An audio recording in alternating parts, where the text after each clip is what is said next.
HSC 2024 সালের পরীক্ষার জন্য সবচাইতে গুরুত্বপূর্ণ হলো বিগত বছরের প্রশ্নগুলো। বাংলা দ্বিতীয় পত্রের ক্ষেত্রে দেখা যায় 95% কোশ্চেনগুলোই চলে আসে বিগত বছরের কোশ্চেনগুলো থেকে। এখানে 2023 সালের বোর্ড প্রশ্নের সমাধান দেওয়া হয়েছে। বাংলা দ্বিতীয় পত্রের লিখিত অংশগুলো এখান থেকেই চলে আসে। এইচএসসি পরীক্ষায় বাংলা দ্বিতীয় পত্রে A+ পেতে হলে সবচেয়ে গুরুত্বপূর্ণ ট্রিক্স হলো 1 থেকে 7 নম্বর কোশ্চেনের অ্যান্সারগুলো ভালো করে প্রিপারেশন নেওয়া। এখান থেকে চেষ্টা করবা এই 40 মার্কসের মধ্যে তুমি যাতে 35 থেকে 40 মার্কস নিশ্চিত করতে পারো। এটার জন্য সবচেয়ে গুরুত্বপূর্ণ কাজ হবে প্রিভিয়াস 5 ইয়ার্সের বোর্ড কোশ্চেনগুলো পড়া। বিগত 5 বছরের বোর্ড প্রশ্নগুলো ভালো করে পড়ে ফেলা। দেখবে 1 থেকে 7 নাম্বার কোশ্চেন রিলেটেড যে কোশ্চেনগুলো এসেছে সেগুলো ভালো করে পড়ার চেষ্টা করবা।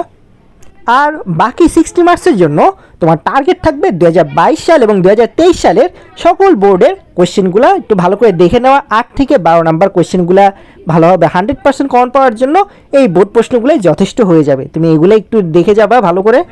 ভিডিও দেখে পড়তে প্রবলেম হলে তোমরা আমাদের গ্রুপে জয়েন হয়ে যাও, সেখানে প্রত্যেকটা পেজের পিকচার দেওয়া আছে।